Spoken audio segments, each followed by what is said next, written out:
Hey hi friends. So last எபிசோடில் பார்த்தீங்கன்னா அந்த வெள்ளமண்டை இருக்கான்ல, அவன் வந்து ஒரு கொலைகாரன் அப்படின்னு சொல்லி இந்த ஹார்ன் வேற அவன் மேலே ஒரு ஃபேக்காக பழியெல்லாம் போட்டு அவனை ஜெயிலுக்கு அனுப்ப பார்க்குறான். இந்த மாதிரி நீ போயிட்டேன்னா அதுக்கப்புறம் அவன் தாத்தாவை நான் பார்த்துக்கிறேன், அது மட்டும் இல்லாமல் நீ வெளியே வந்ததுக்கப்புறம் உனக்கு தேவைப்படுற அந்த வேலையையும் நானே வாங்கி கொடுக்குறேன் அப்படின்ற மாதிரிலாம் சொல்லும்போது இவனுக்கும் வேறு வழி தெரியல, ஓகேன்னு சொல்லியிருப்பான். பட் லாஸ்ட்டாக நம்ம ஹீரோட டீம் ஆட்கள்லாம் வந்துட்டு இவனை வந்து காப்பாற்றணும் அப்படின்னு சொல்லிட்டு உண்மையாகவே அந்த கொலை கேஸில் இருக்கக்கூடிய எவிடன்ஸை நம்ம எடுக்கணும், அந்த கத்தி எடுக்கணும்னு சொல்லிட்டு நம்ம ஹானோட இடத்துக்குள்ளேயே போயிருப்பாங்க. ஸோ இதுக்கப்புறம் நடக்க போகிறத நம்ம இந்த எபிசோடில் பார்க்கலாம். ஸ்டார்டிங் சீன்ல பாத்தீங்கன்னா அடுத்து அந்த வெள்ளமண்டையோட தாத்தா இருக்கார்ல, அவர் தான் காட்டுறாங்க. ஸோ இப்போ வந்து அவரை அந்த வெள்ளமண்டை கூட இருக்கக்கூடிய அந்த இன்னும் 2 ஃப்ரெண்ட்ஸ் இருப்பானுங்கல்ல, அவனுக்கு தான் வந்து இப்போ இந்த தாத்தாவை பார்த்துக்கிட்டு இருக்காங்க. அது மட்டும் இல்லாமல் அந்த தாத்தா என்ன சொல்லிட்டு இருக்காருன்னா, என்னடா எக்ஸாம் டைம்ல இப்படிலாம் வெளியே சுத்திட்டு இருக்கீங்க, அவன் எங்க அப்படின்னு சொல்லும்போது, தாத்தா அவன் வெளியில இருக்கான் வந்துருவான் அப்படின்ற மாதிரி இவனுங்களும் சும்மா பேசி மழுப்பிட்டே இருக்கானுங்க. அவன் ஜெயிலுக்குள்ள போற விஷயத்தை இவர்கிட்ட சொல்லிடக்கூடாது அப்படின்னு சொல்லிட்டு, சரி ஓகே தாத்தா நாங்க வந்துடுறோம் அப்படின்னு சொல்லிட்டு இவனுக்கு 2 பேரும் கொஞ்சம் வெளியே போலான்னு பார்க்கும்போது அந்த தாத்தா சொல்றாரு, டேய் இங்க பாருங்க, எக்ஸாம் டைம்ல எப்பவுமே படிச்சுட்டே இருக்காதீங்க, உடம்பு கெட்டு போயிடும், கொஞ்சம் சாப்பிட்டுட்டு நல்லா தெம்பா படிங்க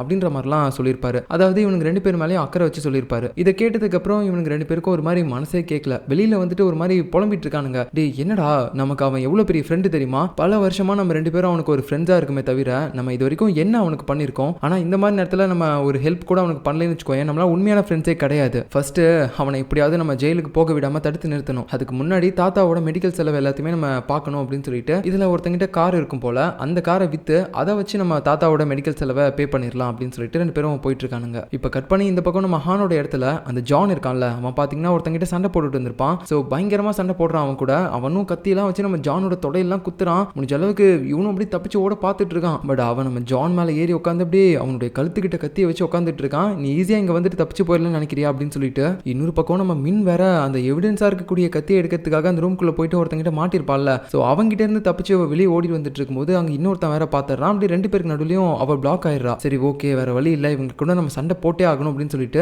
இவ பாட்டுக்கு சண்டை போட ஆரம்பிக்கிறா. பட் இவனுங்க 2 பேரை எதிர்த்து அவளால ஒண்ணுமே பண்ண முடியல. அப்படியே ஒரு அடி அடிச்சு அவளை மயக்கம் போட வச்சிடறாங்க. ஸோ இப்படி ஒரு பக்கம் மயக்கத்தில் இருக்கும்போது இந்த சேம் டைம்ல பாத்தீங்கன்னா நம்ம ஹீரோவும் மேலே மாட்டிட்டு இருந்திருப்பான்ல அந்த மாடியில. அந்த டைம்ல நம்ம லீ வேற அவனுக்கு கால் பண்றாங்க, என்னடா எங்க இருக்க, எக்ஸாமுக்குலாம் நல்லா படிச்சுட்டு இருக்கல அப்படின்ற மாதிரிலாம் கேட்கும்போது, படிச்சுட்டு தான் மேடம் இருக்கேன் அப்படின்ற மாதிரி சொல்லும்போது உடனே அவங்களும் ஒரு சில கொஸ்டின்ஸ் எல்லாம் சொல்றாங்க, இதெல்லாம் இம்பார்ட்டன்டா நோட் பண்ணிக்கோ அப்படின்னு சொல்லிட்டு இருக்கும்போது இவனும் பாத்தீங்கன்னா டக்குன்னு பேக் போட்டு வந்திருப்பான் போல. அந்த பேக்கை ஓப்பன் பண்ணி ஒரு நிமிஷம் மேடம் இருங்க நோட் பண்ணிக்கிறேன் அப்படின்னு சொல்லிட்டு அவன் பாட்டுக்கு புக்கெல்லாம் எடுத்துட்டு இருக்கான். அட பாவி, எதுக்கு வந்தா என்ன வேலையடா பார்த்துட்டு இருக்க அப்படின்ற மாதிரி நினைச்சிட்டு இருக்கும்போது இந்த சேம் டைம்ல கீழே பாத்தீங்கன்னா நம்ம ஹான் இந்த இடத்த விட்டு அப்படியே வெளியே கிளம்பிட்டு இருப்பான். அப்போ அவன் கூட இருக்கக்கூடிய ஒரு ஆள் தான் அப்படியே டோர்லாம் திறந்து விட்டு அவனை வெளியே அனுப்பி வைப்பாரு. ஸோ அவர் வேற யாரும் கிடையாது, இப்போ நம்ம வெள்ளமண்டையா ஒரு கொலை கேஸ்ல ஜெயிலுக்குள்ள போக சொல்றாங்கல்ல, அந்த கொலையை பண்ணி அந்த கத்தியை கழுவிட்டு இருந்ததே இவர் தான். ஸோ இப்படி இந்த அடியால நம்ம ஹானை வழி அனுப்பி வச்சுட்டு உள்ள போயிட்டு இருக்கும்போது மேல நம்ம ஹீரோ பேக் ஓப்பன் பண்ணி அந்த புக் எடுத்துட்டு இருந்திருப்பான்ல, அதுல பாத்தீங்கன்னா ஒரு புக் அப்படியே கீழே வந்து விழுந்துச்சு. என்னடா இது புக்கு மேலே பொழியுது அப்படின்னு சொல்லிட்டு அவனும் மேலே பார்க்கும்போது உடனே நம்ம ஹீரோ பார்த்தீங்கன்னா குடிஞ்சிக்கிறான். ஐயோ நான் இங்கே இருக்கிறது அவனுக்கு தெரிஞ்சிச்சு போலையே அப்படின்னு சொல்லிட்டு இந்த சேம் டைம்ல பார்த்தீங்கன்னா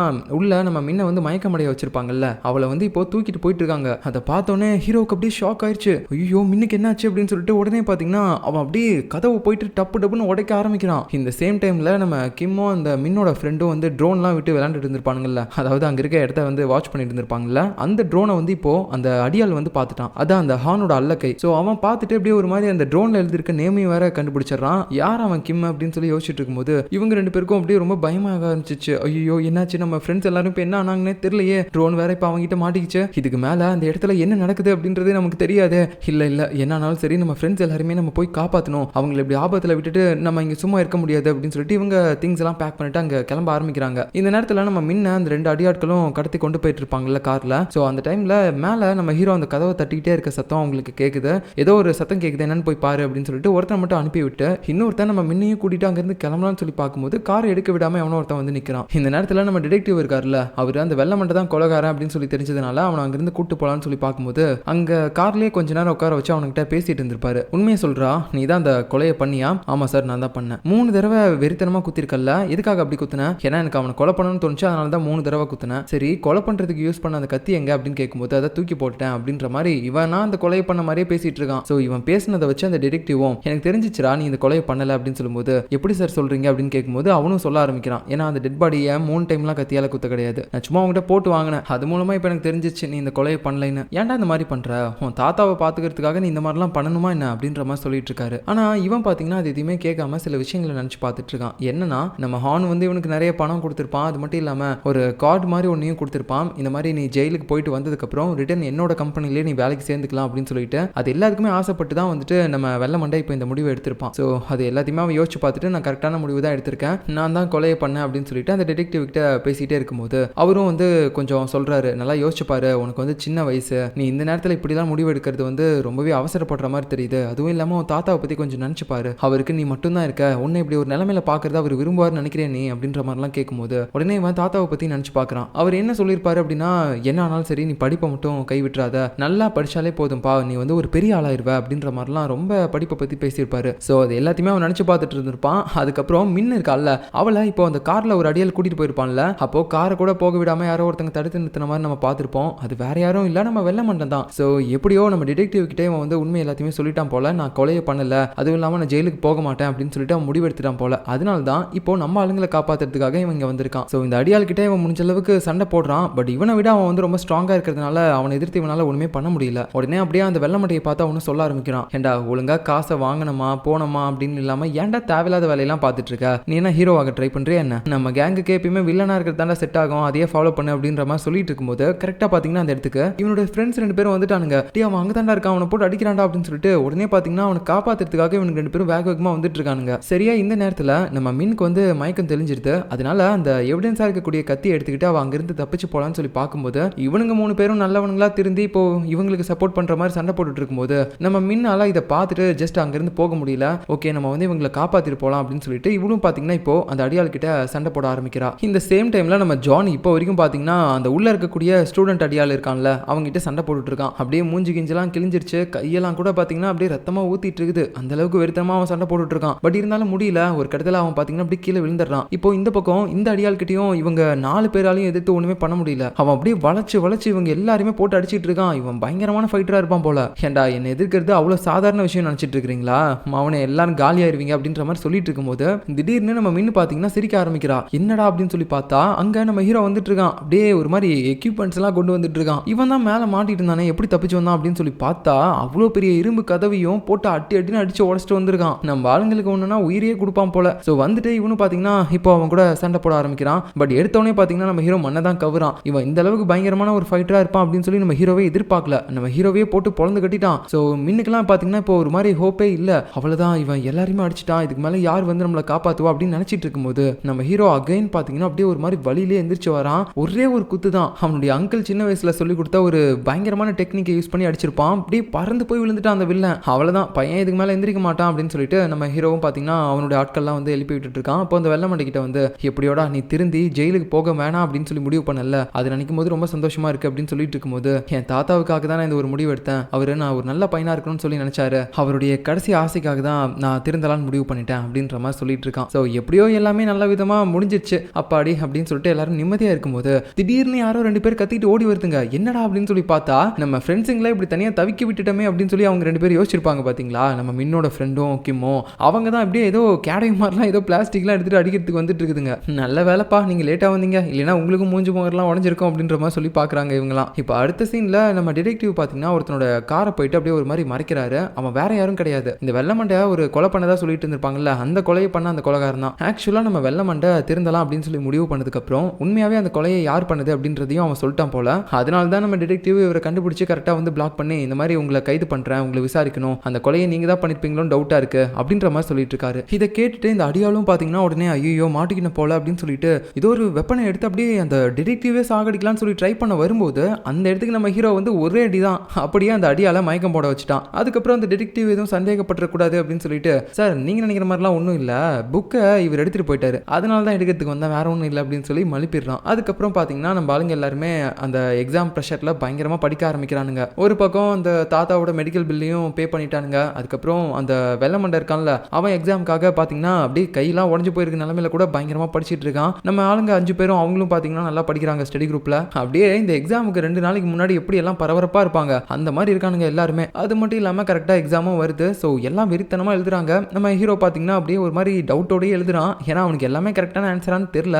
அப்படியே எல்லாருமே பயங்கரமாக திட்டி எழுதி வச்சிடறாங்க. ஸோ எழுதி முடிச்சதுக்கப்புறம் நம்ம ஆளுங்க எல்லாருமே சும்மா அப்படியே கொஸ்டின் பேப்பர் எல்லாத்தையுமே பார்க்குறாங்க. அவங்களுக்கு வந்து ஒரு மாதிரி நல்ல கான்ஃபிடென்ட் வந்துருச்சு, ஓகே நம்ம வந்து நல்ல மார்க் எடுப்போம் அப்படின்னு சொல்லிட்டு. ஆனால் நம்ம ஹீரோவுக்கு மட்டும் பார்த்தீங்கன்னா அப்படியே ஒரு மாதிரி குழப்பமாக இருக்குது. ஐயோ நான் எழுதின நிறைய கொஸ்டின்ஸ் தப்பாக இருக்க மாதிரி இருக்குது அப்படின்னு சொல்லிட்டு ஒரு மாதிரி வருத்தத்தோடு இருக்கான். ஸோ இந்த டைமில் பார்த்தீங்கன்னா இந்த போலீஸ் ஸ்டேஷனில் நம்ம டிடெக்டிவ் இருக்கார்ல, அவர் வந்து ஒரு புதுசா ஒரு குரூப் ஆரம்பிச்சிருக்காரு. அதாவது எப்படி அந்த ஹானோட கேங்ல அவன் ஒரு குரூப் வச்சுட்டு சுத்திட்டு இருக்கானோ, அதே மாதிரி அந்த கேங்கை எதிர்க்கிறதுக்காக இந்த போலீஸும் வந்து ஒரு குரூப் ஆரம்பிக்க போறாங்க போல. ஸோ அந்த குரூப்ல நம்ம வெள்ளமண்டை வந்து ஜாயின் பண்ணிக்கிறான். சார் நான் ஜாயின் பண்ணிக்கிறேன் அப்படின்னு சொல்லிட்டு இதை பார்க்கும்போது அந்த டிடெக்டிவ்க்கு ரொம்ப பெருமையா இருக்குது. ஸோ இப்போ அடுத்த நம்ம ஹீரோவோட அம்மாவை காட்டுறாங்க. அவங்க ஓரளவுக்கு நல்லா குணமாயிட்டாங்க போல. இப்போ வந்து ஃபோன் பேசிட்டு இருக்காங்க நம்ம லீ கூட. நம்ம ஹீரோவோட அம்மா என்ன கேட்குறாங்க அப்படின்னா, ஏன் இப்போ வரைக்கும் ஹீரோ வீட்டுக்கு வரவே இல்லை, இன்னைக்கு தான் எக்ஸாம் முடிஞ்சிச்சு அப்படின்னு கேட்கும்போது, ஆமாம் மேடம் இன்னைக்கு தான் முடிஞ்சு, ஒருவேளை அவன் ஃப்ரெண்ட்ஸோட வெளியே போயிருப்பான் மேடம், நீங்கள் எதுவும் கவலைப்படாதீங்க அப்படின்னு சொல்லும்போது, எனக்கு அதுதான் மேடம் கவலையாகவே இருக்குது அப்படின்னு சொல்லிட்டு நம்ம ஹீரோவோட அம்மா ஒரு சில விஷயங்கள்லாம் சொல்கிறாங்க. என்னன்னா சின்ன வயசுலேருந்து நம்ம ஹீரோவுக்கு ஒரு பழக்கம் இருக்குது. அவனுக்கு எப்போல்லாம் எக்ஸாம் முடியுதோ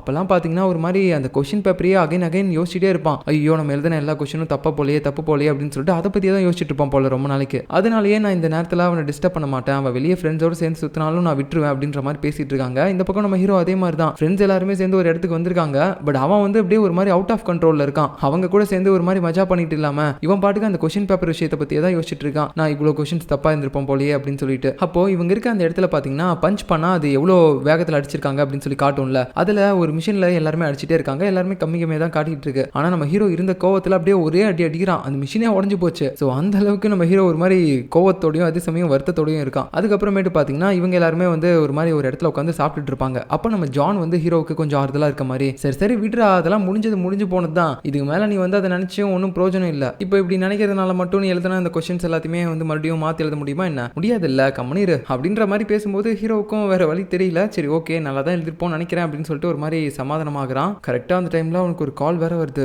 என்ன அப்படின்னு சொல்லி பார்த்தா அந்த வெள்ளமண்டையோட தாத்தா இருக்காருல்ல, அவர் ரொம்ப சீரியஸாக இருக்காரு போல. ஸோ இந்த விஷயத்த உடனே நம்ம வெள்ளமண்டைக்கிட்டையும் சொல்லும்போது அவன் அப்படியே அடிச்சுட்டு ஓடி வரான், தாத்தாவுக்கு எதுவும் ஆயிடக்கூடாது அப்படின்னு சொல்லிட்டு. இந்த சேம் டைம்ல பார்த்தீங்கன்னா கரெக்டாக இந்த தாத்தா வேற சீரியஸான நிலைமையெல்லாம் இல்லை. அவர் ஆனால் ஒரு மாதிரி கொஞ்சம் பித்து பிடிச்ச மாதிரி பேசிட்டே இருக்காரு. இந்த மாதிரி நான் வந்து ஒரு எக்ஸாம் எழுதணும், சிசாட் எக்ஸாம் எழுதணும், அதுக்காக தான் நான் இவ்வளோ நாளாக படிச்சுட்டு இருந்தேன் இந்த பெட்ல இருந்து, அது கண்டிப்பாக நான் எழுதியே ஆகணும் அப்படின்ற மாதிரி அடம் பிடிச்சிட்டு இருக்காரு. சரியா இந்த பக்கம் நம்ம வெள்ளமண்டை ஓடி வந்துட்டு இருக்க அந்த டைம்ல பார்த்தீங்கன்னா அந்த ஹானோட அடியாட்கள் எல்லாருமே சேர்ந்து அவனை சுற்றி வளைச்சிடுறாங்க. உனக்கு எவ்வளோ தைரியம் இருந்தால் நீ ஹானோட பணத்தையே வாங்கி வச்சுக்கிட்டு அவனுக்கு கீழே இவ்வளோ நாள் வேலை பார்த்துட்டு இப்போ அவனுக்கு எதிராகவே செயல்பட்டுருப்ப. இங்கே பாருங்க எதுவாக இருந்தாலும் அப்புறம் பேசிக்கலாம், இப்போ நான் போகணும், என் தாத்தாவை பார்க்கணும், வழி விடுங்கன்ற மாதிரி சொல்கிறான். பட் அவங்க கேட்குற மாதிரி தெரியல. ஸோ இப்படியும் ஒரு பக்கம் லாக் ஆகிருக்கும் போது இன்னொரு பக்கம் நம்ம தாத்தா பார்த்தீங்கன்னா அப்படியே ஒரு மாதிரி கண் முழிக்கிறாரு. அப்போ நம்ம கேங் ஆளுங்க மட்டும் எல்லாருமே ஒன்றா இருப்பாங்க. நம்ம ஹீரோவும் தாத்தா உங்களுக்கு எதுவும் ஆகல, என்ன ஏதோ எக்ஸாம் எழுதணும்னு சொல்லிட்டு இருந்தீங்களா என்ன அப்படின்ற மாதிரி கேட்டுட்டு இருக்கான். கொஞ்ச நேரம் கழிச்சு இவங்க எல்லாரும் வெளியில இருப்பாங்க. அந்த டைம்ல பார்த்தீங்கன்னா இந்த வெள்ளமண்டை ஓடி வரான். அவ்வளோ பேருக்கு முன்னாடியே சண்டை போட்டிருக்கான் போல. பாவம் அப்படியே முடியாத நிலைமையில ஓடி வந்துட்டு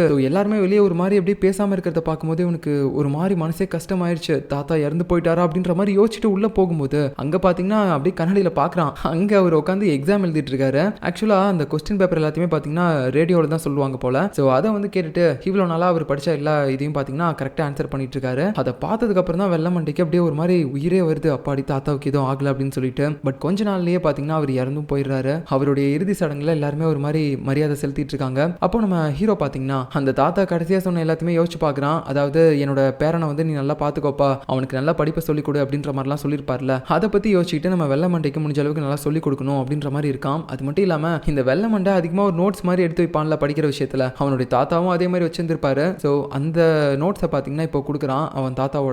அதை பார்த்துட்டு அவன் அழுக ஆரம்பிக்கிறான். என் தாத்தா இதுக்கு மேலே நான் பார்க்கவே மாட்டேன் அப்படின்னு சொல்லிட்டு. ஸோ உடனே அங்கே இருக்க மற்ற ஆளுங்களும் அழுக ஆரம்பிக்கிறாங்க. அப்படியே பார்த்தீங்கன்னா இந்த டேவும் முடியுது. அப்புறம் சகஜமான வாழ்க்கையை இப்போ நம்ம ஆளுங்க எல்லாரும் அகைன் வாழ ஆரம்பிக்கிறாங்க. அப்படி சந்தோஷமா இருக்க இடத்துல சாணி வாரி அடிக்கிற மாதிரி கரெக்டா ரிசல்ட்டும் வருது. எல்லா ஆளுங்களும் வந்து ரொம்ப அப்படியே பரபரப்பாக பார்க்குறாங்க எவ்வளோ ரேங்க் வாங்கியிருக்கோம் அப்படின்னு சொல்லிட்டு. பார்த்தா எல்லாருமே இதுக்கு முன்னாடி வாங்கின ரேங்கை விட டீசெண்டாகவே வாங்கியிருக்காங்க. அதுக்கப்புறமேட்டு பார்த்தீங்கன்னா ஒரு டீச்சரை போய் நம்ம லீ இதுக்கு முன்னாடி மீட் பண்ணியிருப்பாங்கல்ல, அந்த டீச்சர் கூட சொல்லியிருப்பான் இந்த மாதிரி இவங்க எல்லாருமே டாப் 10 ரேங்க்குள்ளே வரலைன்னா நான் இந்த ஸ்டடி குரூப்பை வந்து கேன்சல் பண்ணிடுவேன் அப்படின்னு சொல்லிட்டு. ஆக்சுவலாக அவர் வந்து வைஸ் பிரின்சிபல் போல. அதுவும் இல்லாமல் அவர் அப்போ சொன்னது வந்து பார்த்தீங்கன்னா டாப் 10 ரேங்க்குள்ளே இவங்க வரணும்னு இல்லை, அதாவது இவங்க இதுக்கு முன்னாடி எடுத்துட்டு இருந்த ரேங்க்ல இருந்து 10 ரேங்க்குக்கு முன்னாடி எடுக்கணும் அப்படின்ற மாதிரி தான் சொல்லியிருப்பாரு. நான் தான் அப்படி சொல்லிட்டேன். ஸோ அவர் சொன்ன மாதிரி இவங்க எல்லாருமே இதுக்கு முன்னாடி எடுத்துட்டு இருந்த ரேங்கை விட இப்போ 10 ரேங்க் முன்னாடி தான் எடுத்திருக்காங்க. அதனால நான் இந்த ஸ்டடி குரூப்பை கண்டினியூவாக நடத்தலாம்ல சார் அப்படின்ற மாதிரி கேட்கும்போது அவரு சிரிச்சுக்கிட்டு ஓகே அப்படின்னு சொல்லிட்டு சைன் பண்ணுறாரு நடத்தலாம் அப்படின்னு சொல்லிட்டு. அதுக்கப்புறம் பார்த்தீங்கன்னா இப்போ ஸ்கூலில் மறுபடியும் எல்லாமே சகஜமான நிலைமைக்கு வர ஆரம்பிக்குது. நம்ம ஹான் இருக்கான்ல, அவனுக்கு வந்து இப்போ யாருமே பயப்படுற மாதிரி தெரியல. வழக்கமாக அவன் வந்து ஸ்கூலுக்கு உள்ளேயே வந்து காருக்குள்ளே போவான். பட் இப்போ வந்து கேட்டுக்கு வெளியிலேயே நம்ம வெள்ளமண்டை நிற்க வைக்கிறான். ஸ்கூலோட ரூல்ஸை நீ ஃபாலோ பண்ணணும், உனக்கு மட்டும் தண்ணி ரூல்ஸ்லாம் கிடையாது, காரை விட்டு கீழே இறங்கி போ, இதுக்கு மேலே கார் போகாது அப்படின்ற மாதிரி சொல்கிறான். இந்த டைமில் நம்ம ஹீரோவும் அவனுடைய கேங் ஆளுங்களும் பார்த்தீங்கன்னா ஒரு மாதிரி எகத்தாளமாக அவனை பார்க்குறாங்க. இதுக்கு மேலே உன்னால் ஒன்றுமே பண்ண முடியாதுடா, நீயும் எங்களை மாதிரி ஒரு சாதாரண ஸ்டூடெண்ட்டாக தான் இதுக்கு மேலே இருக்க முடியும், தனியாக உன்னால் ஒன்றுமே பண்ண முடியாது அப்படின்ற மாதிரி பார்க்குறானுங்க. இதை பார்க்க பார்க்கும்போது ஹானுக்கு அவ்வளோ காண்டாகுது. ஸோ இவ்வளோ நாளா அப்படியே இந்த ஸ்கூலையே கட்டி காத்துக்கிட்டு இருந்தவன் இப்போ திடீர்னு வந்து இப்படி எதையுமே உன்னால பண்ண முடியாதுன்ற மாதிரி சொன்னா சும்மா இருப்பானா என்ன? அவனுடைய மொத்த ஸ்டூடெண்ட்ஸ் கேங்கையும் பார்த்தீங்கன்னா இப்போ சண்டையை போட வைக்கிறான். அப்படியே எல்லாருமே ஒரு மாதிரி அடிச்சுக்கிட்டு நாறிட்டு இருக்கானுங்க. இது வரைக்கும் இந்த ஸ்கூல்ல நிறைய சண்டை நடந்திருக்கும். ஆனா இந்த சண்டை தான் வெறித்தனமா இருக்குது. மாத்தி மாத்தி எல்லாருமே அடிச்சுட்டு இருக்கானுங்க. அப்படியே பின்னாடி இருந்து நம்ம ஹானும் பார்த்துக்கிட்டு இருக்கான். நான் கண்ட்ரோல் பண்ண முடியாத ஒரு ஸ்கூல் இருந்தா என்ன போனா என்ன அப்படின்ற மாதிரி. ஸோ இதுக்கப்புறம் நடக்க போறதை நம்ம அடுத்த எபிசோட்ல பார்க்கலாம். பாய்.